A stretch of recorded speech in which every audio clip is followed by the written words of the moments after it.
Hello friends, welcome to Ashraf rock star channel. మీ కాళ్ళల్లో వాపులు కనిపిస్తున్నాయా?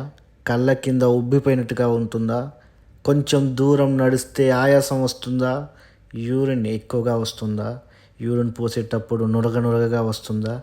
లేకుంటే బ్లడ్ కనిపిస్తుందా? అయితే ఈ సైన్స్ సిమ్టమ్స్ అన్ని కిడ్నీ ఫెయిల్యూర్కి సంబంధించినవి. కానీ ఎప్పుడు మనం ఈ సిమ్టమ్స్ వచ్చే వరకు వెయిట్ చేయకూడదు. ఎందుకంటే కిడ్నీ కాదు, మన శరీరంలో ఏ అవయవమైనా సరే 50% కంటే ఎక్కువ డ్యామేజ్ అయ్యేంత వరకు మనకు ఏ సిమ్టమ్స్ చూపించదు. సో ఈ సిమ్టమ్స్ వచ్చేంత వరకు కూడా చూడకూడదు. అందుకే మనం ఏం చేస్తుండాలి అంటే తరచుగా రెగ్యులర్ చెకప్ చేయిస్తూ ఉండాలి. అది ఎట్లాంటి టెస్ట్? మన కిడ్నీ బాగుందా లేదా అని తెలుసుకోవడానికి బ్లడ్ టెస్ట్లో క్రియాటిన్ అండ్ యూరియా లెవెల్స్.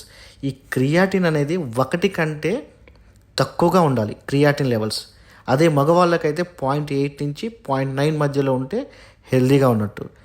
అదే లేడీస్కి అయితే 0.6 నుంచి 0.7 మధ్యలో ఉండాలి. ఒకవేళ క్రియాటిన్ లెవెల్ 1 కంటే ఎక్కువగా ఉన్నట్టయితే మన కిడ్నీ ప్రమాదంలో ఉందన్నమాట. 1.5% క్రియాటిన్ లెవెల్ వచ్చింది అంటే 50% డ్యామేజ్ అయిపోయిందన్నమాట. అదే 2% క్రియాటిన్ వచ్చింది అంటే 70% డ్యామేజ్, ఓన్లీ 30% ఉందన్నమాట. అదే 3% వచ్చింది అంటే 20% బాగుంది, 80% పోయిందన్నమాట. అదే 5% వస్తే 90% పోయింది, డయాలసిస్కి రెడీగా ఉన్నారన్నమాట. So be careful friends. మీ కిడ్నీని కాపాడుకోవాలి అంటే ఏం చేయాలంటే లో పొటాషియం ఫుడ్ ఉన్నవి తినాలి. అంటే లో పొటాషియం ఎందులో ఉంటుంది?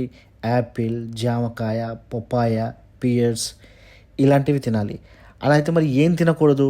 హై పొటాషియం ఉన్న ఫుడ్స్ తినకూడదు. హై పొటాషియం ఎందులో ఉంటుంది? బనానా, సిట్రస్ ఫ్రూట్స్, సంత్రా, మోసంబి, వాటర్ మిలన్ ఇలాంటివి తినకూడదు. మరి ఫుడ్ ఎలాంటివి తీసుకోవాలి, ఎలాంటివి తీసుకోకూడదు?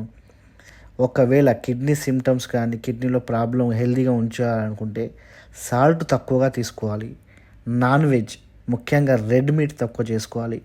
ఆయిల్ కన్జప్షన్ తక్కువ చేసుకోవాలి. అది ఎక్కువగా ఏం తీసుకోవాలి? ఫ్రూట్స్, వెజిటేబుల్స్ ఇవి తీసుకోవచ్చు. వాటరు కొంతమంది 2 లీటర్లు అంటారు, కొంతమంది 3 నుంచి 5 లీటర్లు అంటారు. అదంతా కాదు. మనం తీసుకున్న వాటరు, మనం పోసే యూరిన్ కలర్ సేమ్ వచ్చేంత వరకు తీసుకోవాలి. ఇది ఓన్లీ 5 లీటర్లు తీసుకున్నా కానీ డేంజరే, 2 లీటర్ల కన్నా తక్కువ తీసుకున్నా కానీ డేంజరే. సో ఫ్రెండ్స్, నాకు తెలిసిన నాలెడ్జ్ని మీకు షేర్ చేశాను. మీకు నచ్చుతుంది అనుకుంటున్నాను. Thank you so much for watching my video. ఇంకా ఎవరు సబ్స్క్రైబ్ చేసుకోకుంటే ప్లీజ్ సబ్స్క్రైబ్. Thank you.